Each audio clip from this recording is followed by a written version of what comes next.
We want to be free. We want to be free to do what we want to do, when we want to do it, and however we like to do it. There is something that is seems to be very natural among people, and that is we want to be on our own. How does this concept of being on our own fit into Christian's life? And how does being on my own and how does being on your own fit into our Christian life? Our Heavenly Father, we pray that you're going to speak to us in simple terms. Take away all impurities in our hearts and our thinking processes that may hinder your blessing. Father, take away anything at all that can drive our attention away from you. We pray that you're going to give us orderliness, that you're going to speak to us, O Lord. Sit on your throne of glory and speak to your people. Lift us up to where you are, O Lord, through the Holy Spirit. Open our eyes, our ears, our minds, and teach us. Apart from you, we cannot understand you, O Lord. And so we pray that you're going to let your Holy Spirit minister to us. Fill this place with your Holy Spirit. And in the name of Jesus of Nazareth, we forbid all evil spirit to work against us. Father, teach us. Be our true messenger. In Jesus' mighty name, we seek you. Amen. Amen. So on my own. Mahilig tayo dyan, on my own. What does it really mean? Probably one of the greatest meanings that we can ever attach to the word on my own is that I can decide for myself. I decide and then depend on myself for results. That's one of the meanings of being on our own. And also, to be on your own may mean that you decide, but then you also depend on others for results, but the decision is yours. Psalm 127, verse 1 will be our key verse today. Unless the Lord builds the house, its builders labor in vain. Unless the Lord watches over the city, the watchmen stand guard in vain. Let's read that again in case you like to see it with your own eyes. Would you like to open your Bibles with me? Psalm 127, verse 1. Unless the Lord builds the house, its builders labor in vain. Unless the Lord watches over the city, the watchmen stand guard in vain. Now, of course, let's look at this. Psalm 127, verse 1. And how do we interpret and apply it in our lives? If we're going to look at it, we're going to see several truths. And I'd like to look at 4 major truths that are prevalent and very, very obvious in Psalm 127, verse 1. Number 1 is that the Lord likes to build our house. It is implied. The Lord likes to be the one to build our house for us. That house may be a literal house, but then again, it may be our plans, our projects, our endeavors, our activities. The Lord has a plan for each of us. Tingnan niyo po ang inyong katabi. Nating libangan sa ating mga pag-worship. Alam niyo po yung katabi niyo na yan, may plano ang Diyos dyan.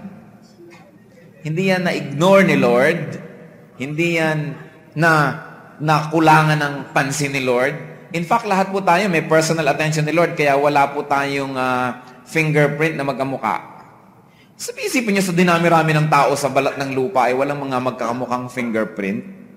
At saka alam pa po, pagka ang fingerprint ay fingerprint ng buhay o patay. Alam niyo sa Taguig, maichismis ko sa inyo. Meron dyan isang pamilya, maraming lupa. Marami silang lupa. Ngayon, may mga magkakapatid, yung isang kapatid medyo tuso ng konti. Nung namatay ang kanilang magulang, ay gumawa siya ng dokumento na parang ipinagbili sa kanya ng magulang lahat yung papel nila, ng mga lupa. At pagkatapos nilagyan ng tinta, ang kamay ng patay at pinatammark. Di may tammark. Nagtataka ang mga naglalamay, bakit kaya parang bumoto ang patay? May mga tinta-tinta dyan. Pero hindi nila na yun nabigyan ng pansin. All of a sudden, meron na namang isang chismosang kapitbahay na napunta sa Kapitolyo, sa Pasig. Nakita niya dun yung mga notice sa bulletin board na ito palang pamilyang ito, inililipat na lahat ng lupa nila sa pangalan ng kapatid. Ang dami-dami magkakapatid. Kaya sabi, huy, naglilipat na pala kayo ng pangalan. Hindi alam ng mga kapatid yun. Kaya naman sila ay nakapaghabol. At alam nyo ba na patunayan na yung thumb mark ay thumb mark ng patay? Iba pala ang itsura ng thumb mark ng patay at buhay. Kaya huwag na kayo magbalak gumawa ng ganyang gimmick. Hindi magkiklik. What I'm trying to say is this.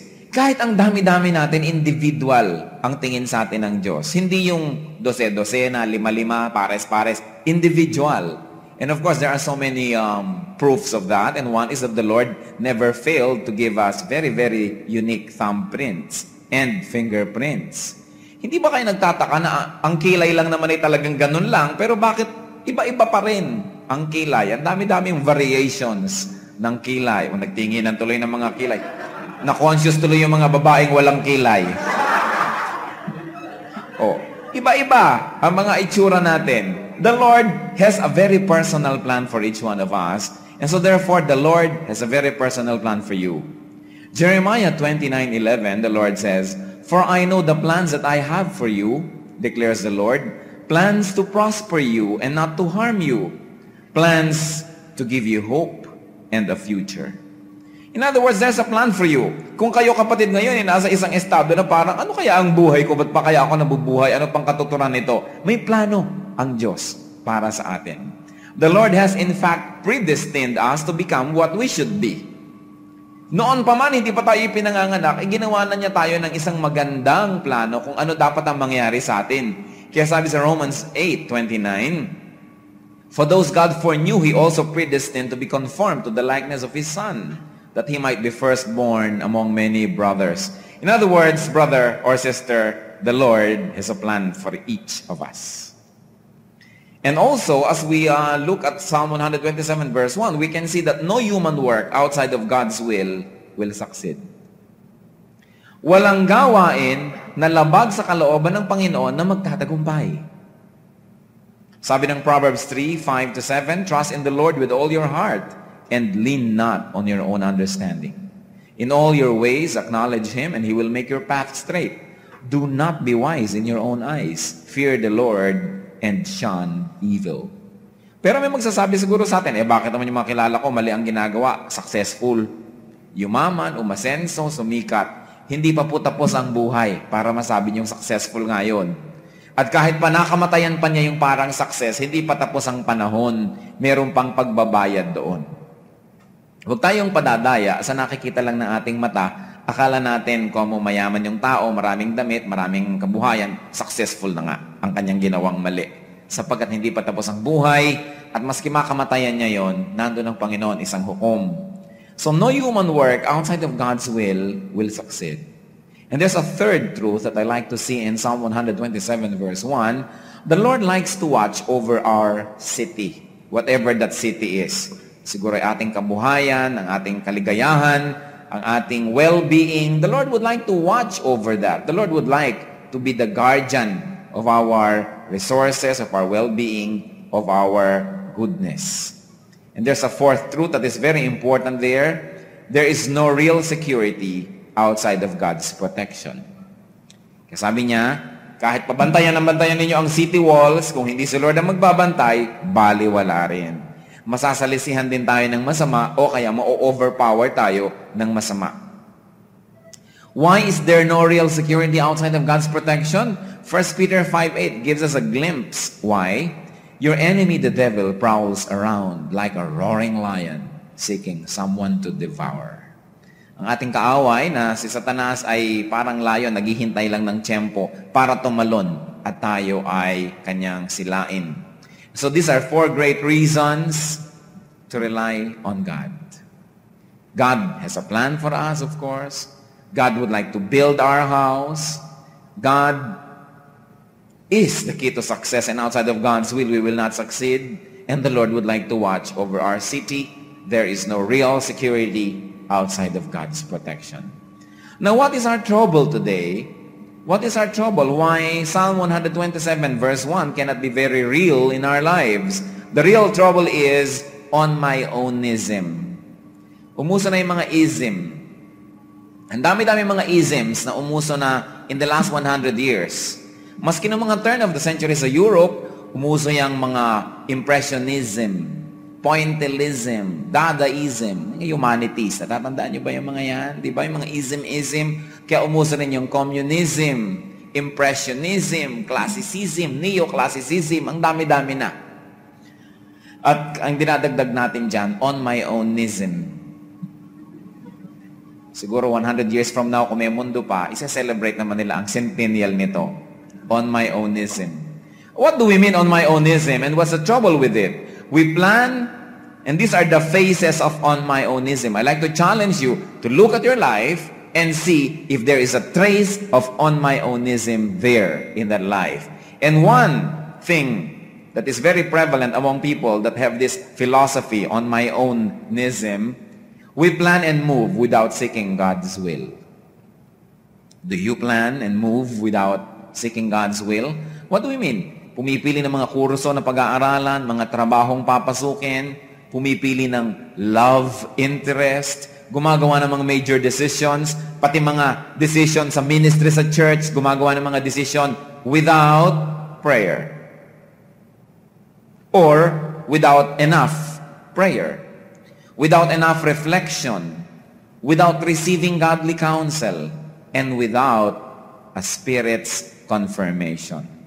Sige ng sige, arya ng arya, pasok ng pasok sa mga commitment, pasok ng pasok sa mga gagawin, pero hindi muna hinahanap ang kalooban ng Diyos. Ang nangyayari tuloy sa buhay, trial and error, hit and miss. Sabihin natin, hindi bali pwede namang ulitin. But the point is, time is irretrievable. And Psalm 90 verse 12 says, teach us to number our days. Marami na sasayang na luha, pagod, pera, panahon, dahil hindi muna hinanap ang kalooban ng Diyos, tumakbo na ng tumakbo, sumigi na ng sumigi. Ganon ba tayo? Do we plan and move without seeking God's will? Yet there is yet another phase of on my ownism, and that is, we plan and move despite going against God's will. As it is, it's already bad enough to plan without seeking God and to move without seeking God. In other words, you are moving innocently or ignorantly, whichever the case is. Pero meron naman, sige ng sige, arya ng arya, kahit pa nga labag at alam niyang labag sa kalooban ng Diyos ang kanyang ginagawa. This is a worst case of on my ownism. Ibig sabihin, our daily activities, our language, our choice of life partner sometimes, choice of careers, choice of behavior is directly contradictory to God's expressed will. Yung isa, sumigi ng sumigi without seeking God's will. Ito namang isa, alam na niyang hindi yun ang will ng Lord, sige pa ng sige. Meron ba tayong ganyan ngayon sa ating buhay? Christian na Christian kang tao, alam mo sabi ni Lord, you should not be unequally yoked with unbelievers. Sige ka pa rin ng sige sa yung romantic fling with an unbeliever. I tell you, you're going to pay dearly. Dahil direct contradiction na yan sa God's Word. Hindi na yan out of ignorance. Rebellion na yan. And it's one brand of on my ownism. Kasi sabi mo, ano ngayon kung kontra ang Diyos? Gagawin ko pa rin ito. Rebellion yon. Baka akala natin isa lang yun na pagtupad sa ating pangarap, paghabol sa ating mga kagustuhan. Rebellion yan. Tahasan na nilalabag ang kalooban ng Diyos. And then there is a third phase of on my ownism. That is, we plan and move despite God placed hindrances and obstacles. Sige, yung isa, sumigi ng hindi alam ang kagustuhan ng Diyos. Yung pangalawa, sumigi kahit alam niyang labag sa kalooban ng Diyos. Yung pangatlo, alam niyang labag sa kalooban ng Diyos at pinipigil na siya. Ang dami ng inilagay ni Lord na obstacle, pilit pa rin niyang inaakyat yun. That is on my ownism. That is not being contented with going against God's will. And this time, pati yung mga bakod na inilagay na ng Panginoon ay pilit inaakyat. At yung mga pintong isinara na ng Diyos ay pilit binubuksan. And we do that sometimes. We go ahead against godly counsel, against conscience.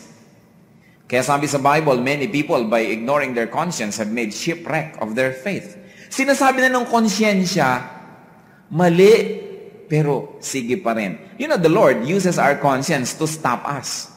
Kung yung salita lang niya is not enough to stop us, pag nagawa na natin, nandun na yung conscience. Minsan nandun na yung mga inilalagay talaga ni Lord ng mga hindrances, pinapahirap niya, pero pinipilit mo pa rin. Despite the closed doors that the Lord has locked, we still continue to pound on it. And there's a fourth phase of on my ownism. That is, we plan and move despite God's chastisements and dealings. Ito, dumating na sa sukdulan, binigyan na ni Lord ng mga chastisement. Pero, sige pa rin sa kanyang on my ownism. Siya pa rin ang nasusunod, hindi ang Panginoon. Meron bang ganyang katotohanan sa ating buhay? Do we plan and move without seeking God's will? Do we plan and move despite going against God's will? Do we plan and move despite the hindrances that God already placed there? Or do we plan and move despite the chastisements that we have already begun to receive? Aba, napakatibay naman ng paninindigan ng isang taong makakarating na sa number 4 ay sige pa ng sige. Pero maraming ganun na nangyayari sa ating paligid. What are the reasons why people go on their own? There are two ways to go on their own. People who go on their own without God, okay lang mag-isa sila. And people who go on their own against God. Anong sabi ni Lord? Whoever is not for you is against you. Whoever is not against you is for you. So pagka hindi ka nakakampi ng Diyos, kalaban ka na ng Diyos. Ganun kasimple. There are many reasons and I like to offer 7 just for us to simplify the choices and to see if in our lives we use these reasons to be on our own. One is, people go on their own because of ignorance. Hindi lang nila alam kasi talaga ang gusto ng Diyos at ang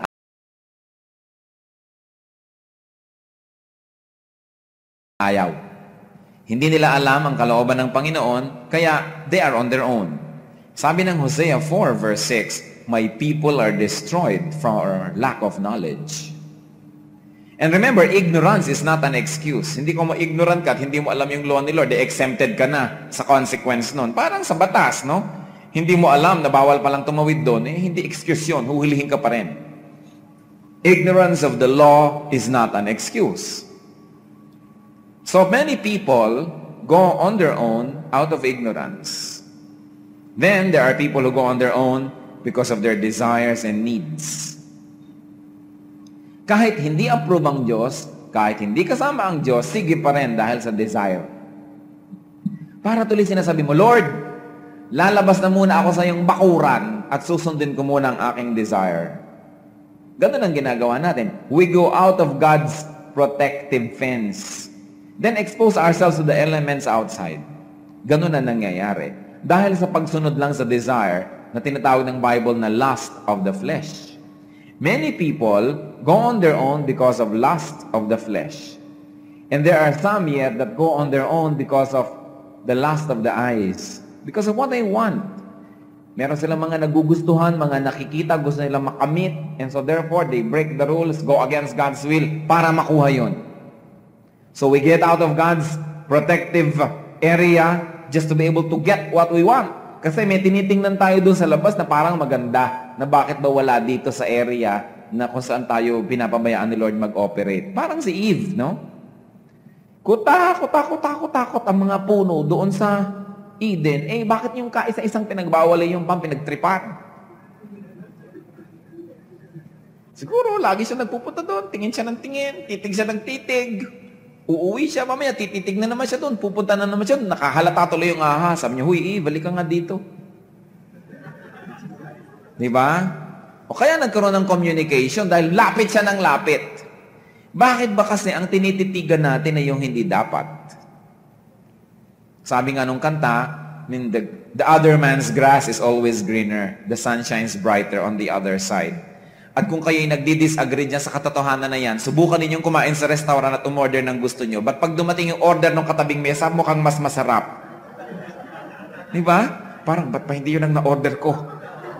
Laging ganun. Kung ano yung wala sa atin, yun ang ating pinipilit, ayaw nating appreciatein yung nandun. And so because of that, we get out of God's protective fence and seek what we want, the lust of the eyes. And there's yet another reason why people go on their own, because of the pride of life. Alam mo na dapat ka makipagkasundo doon sa kaaway mo, pero mauna siya. At sa lagay, ba't ako mauna? Pride. So, we go on our own. We go on our own, meaning kinokontra natin ang kalooban ng Diyos. And so, we live outside of His protection and grace. Yung gusto natin na maging sikat tayo, that you are going to pay everything, kahit pa nga tayo maging immoral, para lang maging sikat, para ka lang maging bida, kahit tapakan mo lahat ng mga tao, hindi bali, ikaw lang ang umangat. That is pride of life. And whenever we do that in our lives, we go on our own. Lumalabas tayo sa poder ng Diyos, at inilalagay natin ang ating sarili sa isang lugar na talagang mapanganib. And yet, a lot of us go on our own because of this next reason. We leave God, we go on our own, sabihin natin, Lord, diyan ka muna, ako nang bahala sa buhay ko, because of emotions. Nako, pagkayang emotions na ang pumasok, lalo pag-ibig. Marami ng mga tao, they go on their own. They leave God. In fact, they go against God pa because of emotions. Love for people. Love for an aspiration. Love for kung anumang mga adhikain sa buhay. We leave God. Kaya yung emotion, yan ang mga pinakasinungaling at mga pahamak sa buhay. Gaano karami na sa atin ang naipahamak ng emotion? Huwag nyo nang itaas sa inyong kamay. Totoo yan. Naipapahamak tayo ng ating emotion. That's why, mga kapatid, babantayan nyo yung emotion kasi yan madalas ginagamit ni Satan. Yung naiinis ka, natutuwa ka, nai-inlove ka, yung mga ganyan, natutwist niya lahat yan. Diba? Kaya kung minsan, if you're emotionally involved with a person, kahit maling-mali na siya, tama pa rin. Dahil meron kang pagtingin, meron kang pagmamahal. Yung tao naman na wala kang pagmamahal, kahit na tama yun, nagmumukhang mali. Kaya nagkakampi-kampi tayo, nagkakagulo-gulo tayo dahil sa ating mga emotions. And so, lalong-lalo yung emotion for yung love for people. Lalo yung mga pa-sweetheart. Naku. Matthew 10:37, anong sabi ni Lord? Anyone who loves his father or mother more than me is not worthy of me. Anyone who loves his son or daughter more than me is not worthy of me. And may I add, day-by-day version. Anyone who loves his boyfriend or girlfriend more than me is not worthy of me. Amen ba? Ba't para kayong luksa? Totoo yan.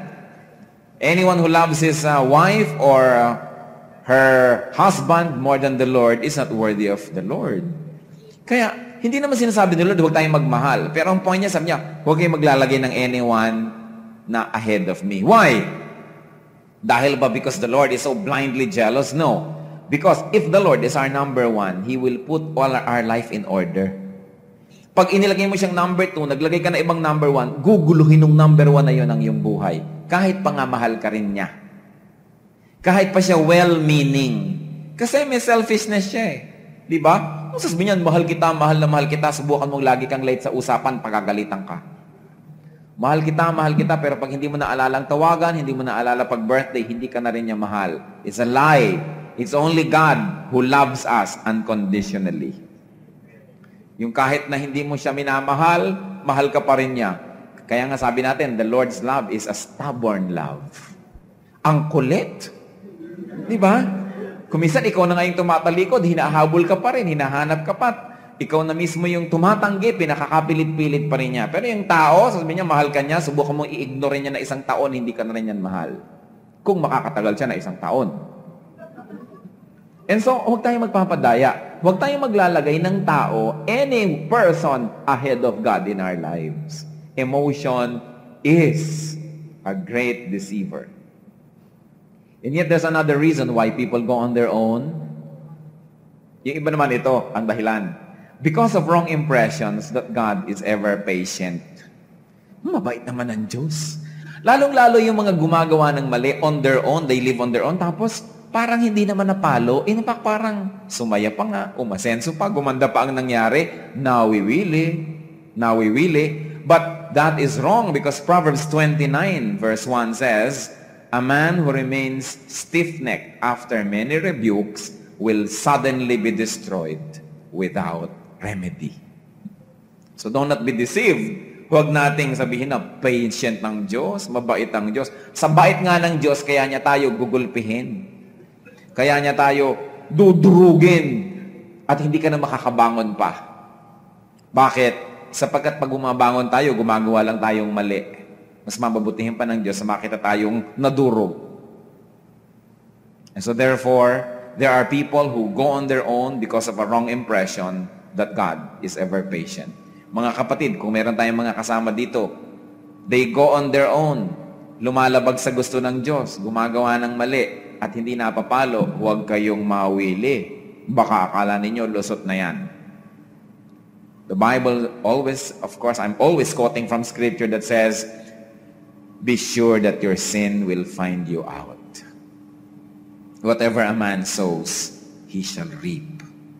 Minsan, matagal lang dumating na panahon, hindi pa natin aani yung maling bunga, akala natin lusot na. Don't you ever commit that mistake of thinking that God is ever patient. Because God is just, and God knows how to punish as well.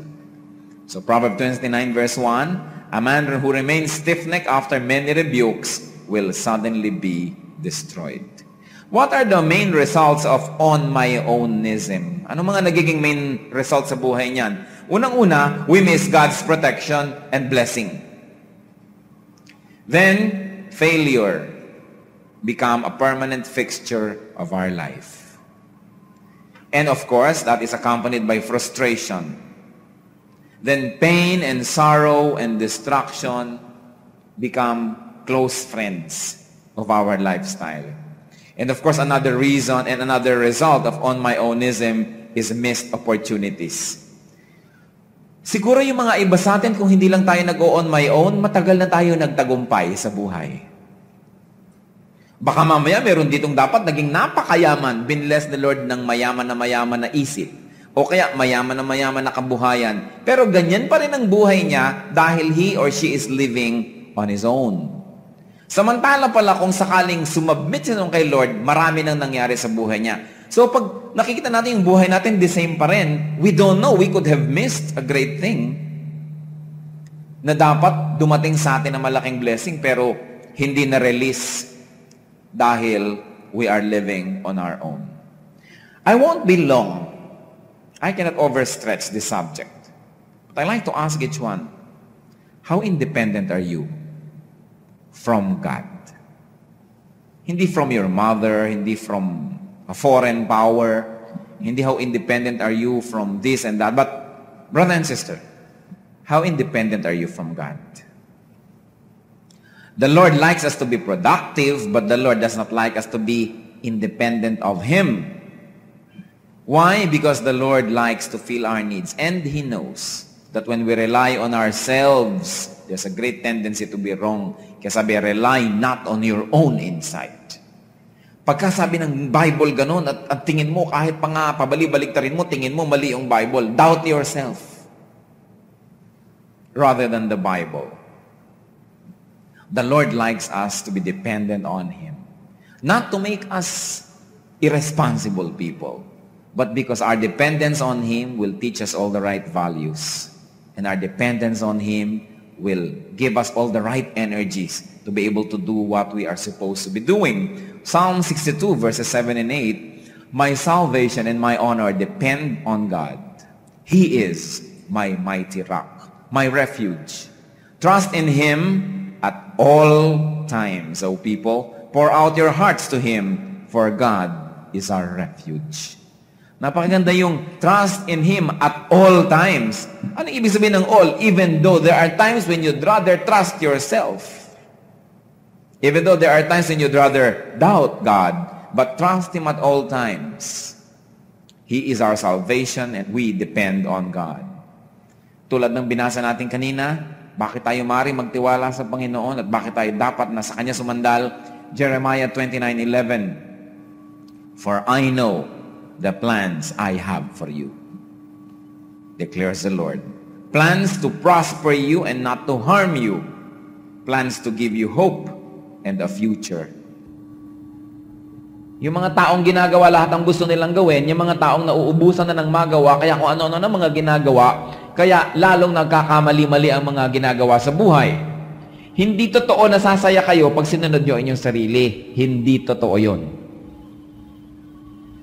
O ilang beses na gusto nyong manampal at nanampal nga kayo, sumaya ba kayo later? I mean, siguro kung may pagka-impacting nature tayo, sasaya ka sandali.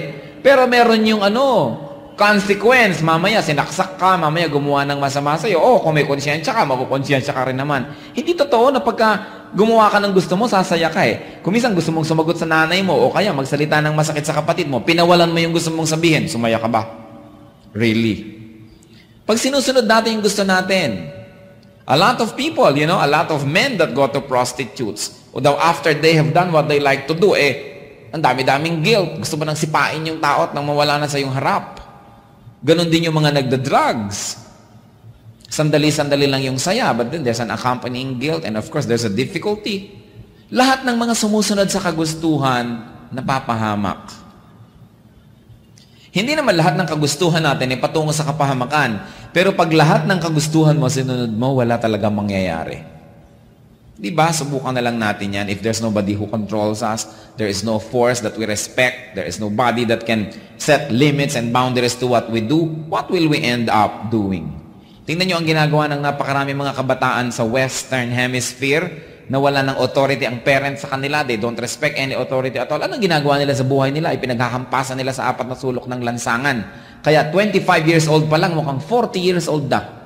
Hindi nyo ba napapansin niya sa mga Western people? Ang tatanda ng mga itsura. At nalulungkot sila. Ang gusto agad makalipad, makawala sa magulang to be on their own. Pero they realize that they don't really like to be on their own. Kaya pati halaman, kinakausap. Hindi ba? Sila nagpapauso niyan. Kaya gano'n na lamang ang mga pets alagaan. Kasi they realize that they cannot really be happy on their own. Kaya kahit na aso, pinagtsatsagaan. Kahit halaman, kahit ano na lamang. At lahat ng mga pubs, punong-puno. Lahat ng mga Lonely Hearts Club, etc., punong-puno ng tao. Kasi they really don't want to be alone. Akala lang nila, nung naging alone na, kaya laging pirming laman ng mga pub, pirming laman ng mga bar, at mga kung ano-ano. Dahil hindi naman nila talaga gustong mapag-isa. Ito yung on my own, hindi yan totoo.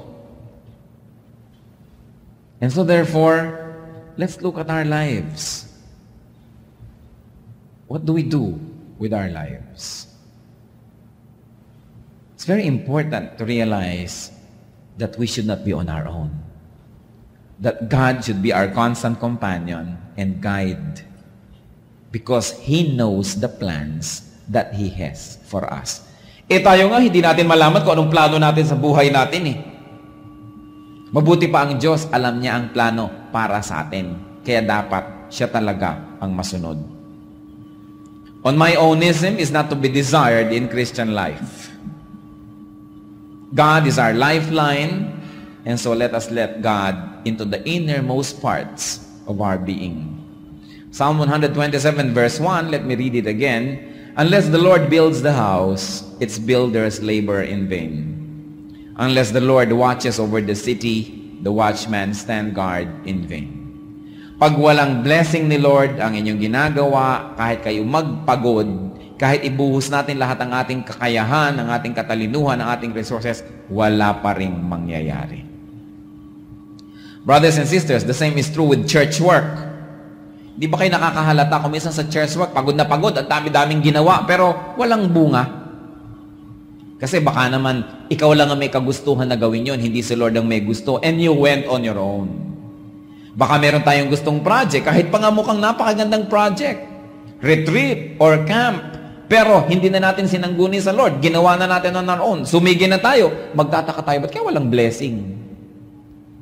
Gagawa tayo ng isang evangelistic activity, napagod tayo ng napagod, gumastos tayo ng gumastos, tapos ni isang kaluluwa, walang na-save. Magtatanong ka, bakit kaya? Baka naman, we went on our own. Yes, the Lord would like us to evangelize. Pero sabi sa Bible, for everything, there is time and there is season. There is time and season for every matter under heaven. So hindi naman lahat ng time time for this and time for that. Baka mali ang timing natin. Baka mali ang ating mga motives. So sa labas mukhang maganda yung activity pero sa loob meron kang hidden agenda na meron ka palang sariling personal na intensyon kaya mo ito gustong gawin. So therefore, we are going on our own and the Lord will not bless it. Hindi ko mo Christian activity, hindi ko mo activity in the name of the Lord ay nagtatagumpay na nga. Because we have to wait for the Lord's timing and we have to energize that work with the Lord's energy, hindi sarili natin. And we have to purify our motives for doing this and that. What is God's will in your life? Is it already clear to you what God's will is? Like alam mo na kung ano gusto mangyari ni Lord sa buhay mo na ito? Alam na ba natin yon? Kung alam na natin, mabuti. Let's stick to it. Kung hindi pa natin alam, hanapin natin yung will ni Lord. But definitely, while it is not always easy to know what God's will is for you, let's thank God that it is very easy to know what God's will is not for you. Diba? Hindi natin madaling malaman kung ano yung will ni Lord para sa atin. Pero salamat na lang, madali namang malaman kung ano yung hindi niya will. So by the process of elimination, malilimit mo na yung mga choices mo. So na lumiliit na yung possibility na magkamali tayo. Tanggalin lang natin yung alam nating obviously hindi will ni Lord. Konti na lang yung matitira. And then we limit the possibility of error. Let's seek God's will in our lives, including the details of our lives, and live by it and be happy. There's no other way that the Lord has designed that we be happy apart from His will. Pag hindi tayo masaya, napakalaki ng pagkakataon na isipin na yung ginagawa natin ngayon o yung buhay natin ngayon, wala at labag sa kanyang kalooban. We are in the wrong place. Are you in the wrong place? The problem with being in the wrong place, dalawa. First, you are in the wrong place. Second, your right place is empty. So, dalawa yung damage nun. And so, kung meron tayong mga unhappinesses, may mga burdens, isipin natin, baka we are on our own. We probably are energizing our lives with our own energy. It will never be enough. We are probably having an ideology for our life, which is our own ideology. It will not hold us together. In closing, I like to ask each one, in what area of your life are you not submitted to God? Definitely, may mga areas of our lives that are submitted to the Lord. Pero gaano karami at gaano karami pa yung area na hindi tayo nakasubmit? In what area of your life are you on your own? Remember, on your own means either you don't know God's will and then you do what you think is right but it may be wrong, or you know God's will and you continue to defy it, or you know it's wrong and the Lord is already stopping you and you still continue, or you know it's wrong and the Lord is already chastising you and still you continue. That is on my ownism. Let's think of our lives individually and find areas of our lives where we are on our own. And then let's submit it to the Lord today. It is pointless to hear this truth if this truth will not set us free.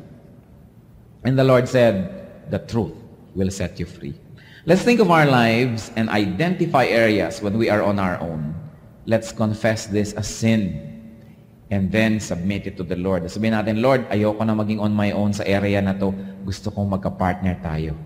I'd like you to take my hand, O Lord, and lead me into ways everlasting. Let's be alone with God and think of these areas and submit them. The Lord is offering His hand. He likes to be your partner in this area.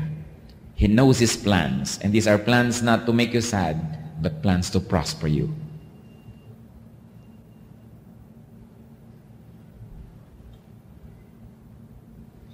And brothers and sisters, anyone who would like to say, Lord, take my hand. I like you to be my partner in a certain area of my life that I have been on my own. And I like to declare my dependence on you. I don't like to continue to be on my own. I like to pray for you. Would you stand? Anyone who would say, Lord, here is an area of my life, or here are several areas of my life. Take my hand. Be my partner. I'm tired of being on my own. Guide me and lead me. Our Heavenly Father, have compassion on your people. Your people who are standing before you today, declaring that there has been a part or several parts of our lives where we are on our own. Father, please forgive us. Forgive us for continuously refusing your truth. Forgive us, Lord, for turning our back on you. And right now, we seek your cleansing in these areas of our lives. Wash us with the blood of Jesus Christ. And right now, O Lord, may this be acceptable as we offer this at your feet. Be our partner in these areas that we are surrendering right now. We don't like to be on our own. In Jesus' mighty name, we seek you and thank you. Amen.